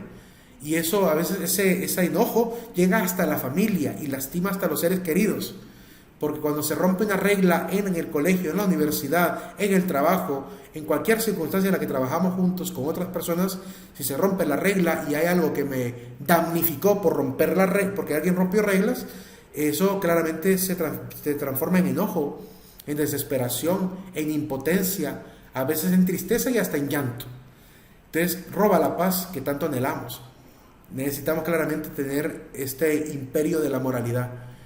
Crea armonía, aunque demanda trabajo y responsabilidad, porque no solamente hay que esperar que la autoridad ponga a funcionar la norma. Si yo ya las conozco, yo también puedo ser partícipe de promover la norma. Puedo ser partícipe de buscar que los demás también se controlen, se calmen. Sobre todo cuando hay circunstancias de crisis, que aquí hemos vivido muchas circunstancias de crisis, por los huracanes, por el caso sobre todo por los huracanes, por las grandes inundaciones, ¿verdad? Y en esos momentos de crisis es cuando más caótico se pone todo, porque la gente, en vez de buscar beneficiar a los demás, se intenta aprovechar de la circunstancia, como pasó aquí en este país para el huracán Eta y Iota. Aquí Nayib Bukele mandó un montón de camioncitos con cosas para la gente. ¿Y qué hizo la gente allá por San Pedro Sula? Lo que hicieron fue meter todo lo que mandaron de El Salvador, lo embodegaron y no cuidaron en qué tipo de bodega lo metieron. Se vino otra vez la tormenta y se inundó todo, se mojó todo. Todo lo que tenían que haberle dado con urgencia a la gente que se quedó sin nada, prefirieron ir a embodegarlo y que se arruinara con la tormenta. Por no hacer las cosas de manera coherente y diligente. Es decir, hacer las cosas de inmediato, cuando hay urgencias. No, otro día lo hacemos, ¿verdad? La gente que comúnmente trabaja en ese tipo de circunstancias a veces no piensa el impacto económico que eso tiene y el impacto social que también tiene, porque muchas familias se quedaron sin su cobijita, sin su comidita, ¿verdad? Y siguieron ahí bajo los puentes de San Pedro Sula durmiendo en las calles porque no tenían ni siquiera con qué taparse. Entonces, esa circunstancia se agravó y se extendió demasiado tiempo, que si hubiesen sido diligentes, quizás habríamos acabado con esa circunstancia en menos tiempo. Pero es que es una cuestión bien terrible, que llena de mucho dolor, ver la falta de sentido de urgencia ante las crisis. Ahí tenemos al padre Leopoldo Serrano, que hace tiempo había hecho un pacto, no sé, con el gobierno de Xiomara, para que le ayudaran con urgencia a la comunidad de La Reina, que se fue prácticamente devastada durante el huracán Eta e Iota. Le prometieron los políticos de turno que le iban a ayudar, y hasta ahorita volvió a salir otra vez a la luz que desde aquel momento, desde el huracán Eta y Iota, no le han cumplido ni una tan sola palabra de lo que le dijeron que le iban a dar. Electricidad y caminos y calles adecuadas y limpieza en las zonas de devastación. No le han cumplido. Sigue esperando todavía que le cumplan después del huracán Eta y Iota. ¿Ese cuánto tiempo fue ese huracán? ¿Verdad? 2 años prácticamente de estar esperando esa ayuda. No hay diligencia en estos países porque la moralidad no prima. La rectitud de la ley no prima. Y esa es la circunstancia que seguiremos viendo mientras sigamos en esta circunstancia de cada quien haciendo lo mínimo, haciendo el mínimo esfuerzo siempre. Y claramente la moralidad nos da confianza al actuar socialmente, porque si yo sé cuáles son las normas, sé cómo comportarme, ¿verdad? Y un consejo importante que nos han dado siempre ¿cómo se puede decir? La cultura en general, que dice un dicho popular: a donde fueres, haz lo que vieres. Si yo no conozco las normas, ¿verdad? Al menos me fijo, observo correctamente cómo se comporta la gente y así me comportaré también. Es decir, trato de no pasarme de listo. Si en mi situación social me pasaba de listo y voy a otro país, claramente cambio drásticamente, tengo que cambiar. Como la compañera decía, en Estados Unidos, allá si se pasa te ponen el ticket. No vas a poder hacerte el vivo como pasa en Honduras. Entonces toca que aprender a uno a autocontrolarse. Y qué bueno que fuera siempre así, que no solamente cuando estamos fuera de nuestro país, sino también aquí dentro del país, que tuviéramos la capacidad de respetar la ley aun cuando no me vean. Porque aunque no me vean, yo sabré si cumplo o no cumplo con la ley. Y por mi honor no debería romper yo ese código. Con respecto a la ética, permítanme un segundito. Nada más, ok. ¿Por qué es importante la ética en la vida? La ética tiene como finalidad ayudarnos a dominar esa difícil capacidad de orientarnos correctamente. Y digo, ¿por qué es difícil? El famoso filósofo Platón decía, ¿por qué el hombre es tan bueno para correr hacia el mal y tan malo para correr hacia el bien? ¿Por qué hacemos esto? Fíjense que cuando a alguien le dicen, usted tiene diabetes, no puede tomar refresco ni tomar cosas dulces porque usted puede correr peligro de que su diabetes tipo 1 pase a tipo 2. O si tiene prediabetes, pase a diabetes, perdón. Y la gente, a pesar de estas circunstancias, dicen, una Coca-Cola al año no me hace daño. La gente, aún sabiendo cuál es su diagnóstico, incumple su propio cuidado. Y si eso hacemos con el cuidado de nuestra propia subsistencia, ¿cómo esperamos que la gente pueda respetar una regla que tiene que ver con el otro? Si no es capaz ni siquiera de respetar las reglas que tienen que ver con su cuidado personal. Entonces es una circunstancia muy clara, que no nos es fácil orientarnos correctamente en la vida. Y la ética está para eso, para poder ayudarnos a recordar, porque hay que mantener ese recuerdo vivo, ¿verdad? Recuerdo un programa muy famoso de Shark Tank México, donde en una de las temporadas, creo que fue la 4ª temporada, cuando llegó una chica a proponerles un negocio. El negocio consistía, le llamaba Home Dealer. Home Dealer es una empresa que, según ella, lo que hace es resolver las tareas de los estudiantes. Es decir, si viene un estudiante y me dicen, tengo una tarea de química y tengo que hacer una presentación, pues yo le pago a esta muchacha y ella me hace la presentación y me prepara el informe y yo presento mi tarea como que yo la hice. Eso es Home Dealer. Apenas se escuchó la propuesta de la presentación de la chica, el primero en salirse de la propuesta fue Arturo, que le dijo, estoy fuera. En el primer minuto, después de explicarlo, le dijo, estoy fuera. Y de los demás quisieron todavía socavarle un poquito la información para ver qué es lo que realmente estaba proponiendo, si es que había algo positivo en lo que acababa de decir. Emmanuel está ahí entre los jueces y dice, todavía no sé si, ahorita escuché la parte mala, pero me gustaría saber cuál es la parte buena de tu negocio. Y entonces le dice Arturo, es que no hay parte buena. Y todavía le dice Rodrigo, yo quisiera todavía entender realmente, no sé si es que yo no estoy entendiendo nada o tú no te has dado a explicar correctamente. Y le dice Arturo, yo lo entendí a la primera. Está proponiendo, ¿verdad?, hacer trampa. Está proponiendo que la gente se vuelva cada vez más mediocre. Está proponiendo que la gente claramente engañe al sistema educativo. Era muy evidente el negocio, ¿verdad? Y la chica cree que su negocio todavía era viable, a pesar de las críticas que le hicieron, de la regañiza que le pegaron, porque le dieron una regañiza entre todos, sobre todo Arturo y después Rodrigo también. Rodrigo le dijo, te quiero dejar una tarea particularmente a ti. Te urge conseguir un libro de ética, de valores, porque realmente no te estás dando cuenta realmente que estás viniendo a pedir.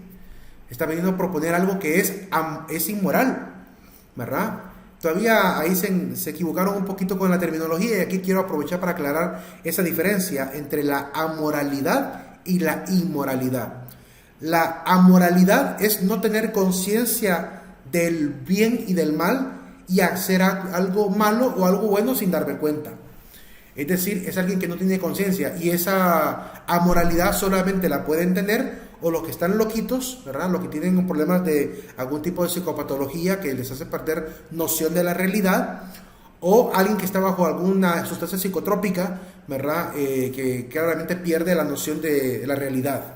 Y alguien que está en un estado, no sé, que no puede ni siquiera ni hablar, ¿verdad? No puede ni siquiera pensar ni razonar. Es alguien que tampoco podría discernir lo que es bueno y lo que es malo si se demuestra que realmente está bajo una circunstancia de imposibilidad. Pero todos los demás, tanto los buenos como los malos, tenemos la capacidad de la moralidad o la capacidad de la inmoralidad. La moralidad es cuando cumplo las reglas y la inmoralidad es cuando, conociendo las reglas, no las cumplo. Entonces no vayamos a confundir esos términos, porque amoralidad no es hacer lo malo. Amoralidad es hacer algo que, aunque sea malo, no entiendo que es malo. Como cuando un niño de 1 añito de repente tiró, ¿verdad?, tiró una piedra y golpeó a otro niño, ¿verdad? Simplemente tiró una piedra al aire, así, pum, tiró al aire y le cayó a otro niño en la cabeza. No quería tirársela al niño, simplemente la tiró al aire y le cayó a otro niño. Ese acto es amoral porque no se puede calificar como bueno o como malo. dado que no hay conciencia plena. Para que haya un acto de maldad, tiene que haber conciencia plena del acto. Es igual que la religión, que la religión solamente es pecado cuando es consciente. Si no hay conciencia, no se puede hablar de pecado. Es decir, si yo de repente nunca se me predicó, digamos, el evangelio e hice algo inmoral en mi vida, pero yo no sabía que era incorrecto porque realmente no me enseñó la fe, porque no me lo habían predicado, que era incorrecto, como el adorar un ídolo, por ejemplo, no me lo enseñaron. Entonces, si no me lo enseñaron, no es incorrecto para mí. Hasta que me lo enseñan, quizá entiendo y tomo conciencia y por tanto ya se vuelve algo inmoral. Pero mientras tanto no había conciencia moral, no se puede calificar como bueno o como malo. Tiene que haber claramente conciencia plena del acto que estoy realizando para que realmente haya una calificación de moralidad o de inmoralidad. Eso como aclaración. Ahora bien, si dijimos que la moral era como una brújula para poder caminar, pues la ética es como el sendero siempre recto, o el mejor sendero, por así decirlo. Ser ético es siempre caminar por el mejor de los caminos. Que la gente cuando te vea, no por querer, no por ganar por arrogancia, sino porque la gente siempre va a tener que calificarte así, dado que tú lo proyectas. Cuando actúas, proyectas tus actos. Y la gente va a notar cómo te comportas. Entonces, tarde o temprano van a decir, qué buena es esta persona, o qué pura es esta persona, o qué amable, qué afable, qué benévola esta persona, o incluso en términos religiosos, qué santa esta persona. Porque no podemos ocultar los actos. Los actos siempre salen a la luz, tanto los buenos como los malos. Y como dice San Pablo en una de las cartas, y lo bueno no puede quedar oculto. Entonces es importante entender que sea como sea, vamos a ser calificados por quienes nos observan. La gente que comúnmente camina bajo el sendero de la rectitud, o este buen sendero de la ética, es alguien que es siempre admirado.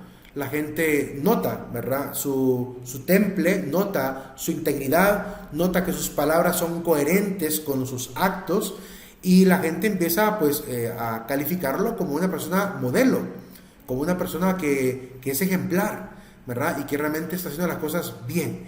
Miren, por ejemplo, cómo a nivel de incluso la estadística mundial se califica los mejores y peores presidentes de los diferentes países, porque los actos hablan. Como les decía yo en sociología, en una de las clases a unos estudiantes, la política siempre se debe evaluar en la praxis. La política no se evalúa por lo que diga el político, o por lo que escriba el político, o por el discurso de los spots publicitarios. Eso no es lo que hay que calificar. Lo que se debe calificar es la acción social que realmente se realizó, la que terminó de realizarse. Porque muchos podrían decir, pusimos la primera piedra de la escuela que vamos a hacer, pusimos la primera piedra del hospital que vamos a hacer, pero ese acto todavía no puede ser todavía juzgado como qué excelente, aplaudámoslo. Todavía no. Esperemos ver que funcione la escuela, empecemos a ver que funcione el hospital, porque muchas obras se inauguraron en este país y nunca se terminaron, jóvenes.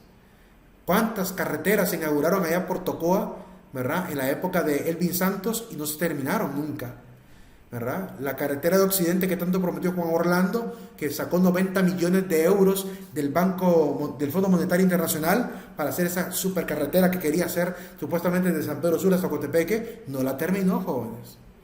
Entonces no podemos venir aquí a alabar a políticos por cosas que no se terminan. Aquí estamos mal acostumbrados a andar chinchineando y alabando al político cuando apenas está iniciando el proyecto.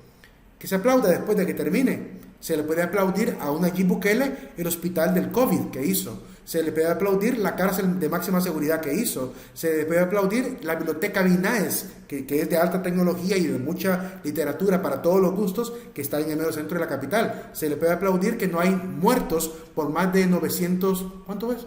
No han habido muertos en más de 2 años de su gobierno. Bueno, más tiempo de su gobierno. No sé cuántos años están celebrando de que no ha habido muertos en El Salvador, en todo el territorio. Eso se puede aplaudir, porque esa es la praxis de la política, que ya funcionó, es decir, ya hay pruebas de que está funcionando.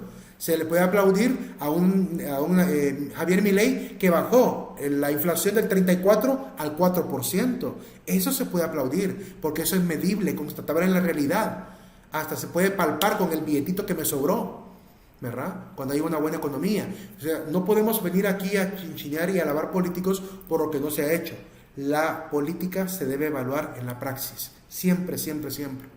Si no, nos volvemos cómplices de aquellos famosos, ¿cómo se puede decir?, vicios que tanto el famoso filósofo Marco Tulio Cicerón enseñaba en la antigüedad, que eran grandes males para la sociedad: la ignorancia y la complacencia.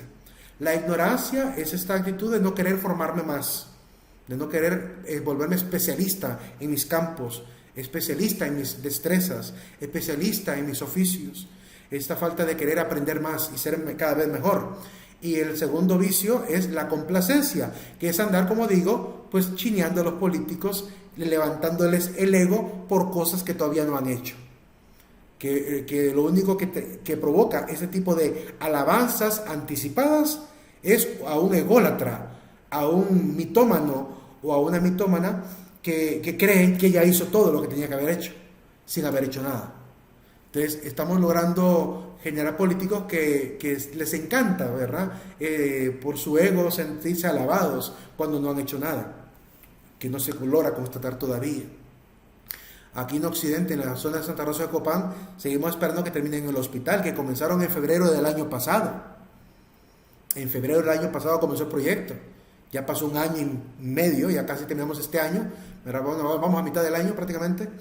Y todavía sigue, apenas van prácticamente por el primero, segundo piso, ¿verdad? Y todavía no hay nada todavía. O sea, solo la estructura, el esqueleto apenas, bueno, de esa estructura.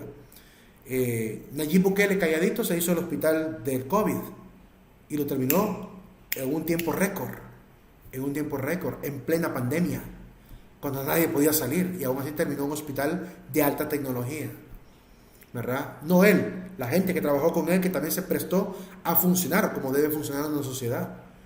Pero aquí todos los políticos de turno lo que hacen es buscar la manera cómo ganarle a las facturas de los contratos que hacen con las empresas constructoras, porque a veces son los mismos políticos que tienen sus propias empresas constructoras. Y los contratos que hacen con el gobierno no es por producto terminado, sino por tiempo. Entonces, claramente, entre más alargan el tiempo, más ganan, ¿verdad? Entre más se tarda el proyecto en terminar, más dinero ganan. Entonces, cuando no hay diligencia, como dije anteriormente, es fácil pues jugarle a esta viveza criolla que tanto vengo advirtiendo. La ética, ¿para qué la ocupamos? Para ayudar a dar respuesta a la necesidad que sentimos de justificar como buenas opciones, como buenas nuestras opciones, para poder justificar por qué hice lo que hice. La ética nos ayuda a eso. Es tan importante. Es importante porque la simple declaración de normas no nos puede dar mucha luz. Es necesario hacer ese trabajo filosófico de reflexionar el acto, de reflexionar las acciones morales. Segundo, ayudar a valorarnos. Nos ayuda a valorar. Dice aquí 96 funcionaron en el COVID. 96 hospitales supuestamente hicieron en el COVID, ¿verdad? En Honduras. Es que realmente seguimos viendo el espejismo de una falsa política. Todavía no hemos visto lo que la política es capaz de hacer cuando funciona bien. Cuando funciona bien, es que es tan importante, como les digo, para mí haber ido de viaje fue un despertar muy tremendo. Fue un despertar tremendo. Ya tenía ciertas percepciones por lo que leía en redes sociales, en las páginas de internet, también en la política internacional, en los noticieros, en la crítica que veo a veces de otros países, de cómo está funcionando allá la política. Tenía más o menos idea de cómo funcionaba y de cómo realmente andaban marchando las cosas. Pero ir a palparlo, o sea, ir a estar ahí y ver cómo realmente está funcionando bien todo, los policías funcionando bien, la seguridad funcionando bien. Miren, para que tengan una idea, yo andaba en París, en España y en Roma a las 10, 11, 1 de la mañana, 10, 11 de la noche, 1 de la mañana tranquilamente comprando todavía, sin problema. Es decir, la seguridad es una realidad en estos países. Claramente, siempre hay sus barrios un poco peligrosos, pero uno sabe que eso siempre va a existir, va a ser imposible controlarlo todo. Pero no son la mayoría de los barrios, como San Pedro Sula, que aquí ni siquiera en las calles principales de San Pedro Sula se puede andar tranquilamente. ¿verdad? Allá andaba en el mero centro de las 3 grandes ciudades tranquilamente, ¿verdad? Sobre todo porque allá anochece muy tarde también, o sea que allá a las 7, 8 de la noche es de día todavía. Entonces la gente pasa despierta y la actividad sigue todavía a las 11, 12 de la noche. Hasta la 1 más o menos vienen cerrando los negocios, ¿verdad? Y no hay gente ahí extorsionando los negocios. No hay gente ahí robando a la gente que compró sus souvenirs. Más bien la gente que llega, incluso extranjera, se convierte en vendedores de souvenirs, ¿verdad? Siempre hay uno que otro ladrón en los metros, pero realmente es algo que no se puede controlar porque los policías no van a andar en los metros todo el tiempo, pero están cerca de los metros mismos para si uno quiere pegar el grito, ¿verdad? En el caso que lo hayan robado. En todos los lugares, es increíble realmente. En este país estamos muy lejos realmente de esa realidad. Yo creía que Honduras tenía un atraso de unos 20, 30 años quizá de ética, moral y de política. Híjole, no, creo que estamos mucho más, no calculo de unos 50, 100 años de distancia de la rectitud moral, política y trabajo armonioso, diríamos, de la economía incluso, de estos pueblos. Tenemos tanto que aprender, tanto que hacer todavía. Ayudarnos a encauzar también la siempre difícil, nos ayuda también a valorar y asumir o rechazar las normas sociales. Como les decía, si no toque una ley es injusta, no la voy a apoyar. Si no toque una ley beneficia solo a un sector y no a todos, no lo debería de apoyarlo. A no ser que la ley diga exactamente que es para ese sector, ¿verdad? Pero cuando hay ese tipo de imposiciones, claramente uno debe objetar. Ayudar a encauzar la siempre difícil relación también entre actividad e intereses propios. El mayor problema que tenemos con la clase política de este país, y claramente ataco mucho el tema político porque ahí es donde más pérdida de ética hay, es el conflicto de intereses. De que los políticos quieren ser políticos, pero también quieren seguir con sus negocios. En otros países, para que tengan una idea, en Italia, cuando alguien va a ser, digamos, senador, ¿verdad? Y no tiene su casa en la capital del lugar, digamos en Roma, si no tiene su casa ahí, no tiene casa ahí, no que vive afuera en otras provincias, el mismo Estado le da un apartamento para que se vaya a vivir a ese apartamento, ¿verdad? Y no vaya a poner como excusa de que vive muy largo y que por eso no pudo llegar a la reunión, sino que tiene que estar cercano a los lugares de reunión. Y aquí no, aquí ni siquiera llegan a trabajar, aquí andan de viaje, aquí andan visitando otros países y se van en horario laboral. Intente usted en su empresa irse en un viaje de placer en horario laboral lo van a despedir. ¿Y por qué va a ser diferente el trato que la empresa te da a ti como empleado del trato que la gran empresa que llamamos país o Estado debe tener con los políticos? ¿Por qué debe haber diferencia? Mencionaba el compañero la importancia de que tuvieran una formación previa antes de ser, por ejemplo, congresistas. Yo he considerado incluso que deberían de ser mínimo abogados para ser congresistas, porque van a ir a apoyar leyes, a entender leyes y a proponer leyes. Ese es el papel del legislativo. Y cuando mando a alguien que lo que era ganadero, que cuando era, no digo sin rebajar el trabajo del ganadero, que es importante también para el sostenimiento de la economía, pero no tiene conocimiento de leyes. Entonces, ¿qué va a hacer ese político que llegó de ser ganadero a ser diputado? ¿Qué va a hacer? Le va a tocar que malgastar el presupuesto nacional para pagarle a otro abogado para que redacte la ley que él tendría que redactar, que él tendría que proponer, ¿verdad? Y cuando no quiera él ir a defenderlo, mejor le va a decir al suplente, hágalo usted, que yo no le entendí mucho a eso, ¿verdad? El suplente va a tener que ir a presentar la cosa, o va a tener que incluso redactar la ley, o hacerle las mejoras, porque él no tiene conocimiento de lo que hay que hacer. Mínimo, nuestros diputados deberían ser abogados, mínimo, ¿verdad? Si quieren realmente servir a la patria, si quieren realmente tener la altura, ¿verdad? ¿Qué sería de este país si fuéramos más capaces de proteger la meritocracia?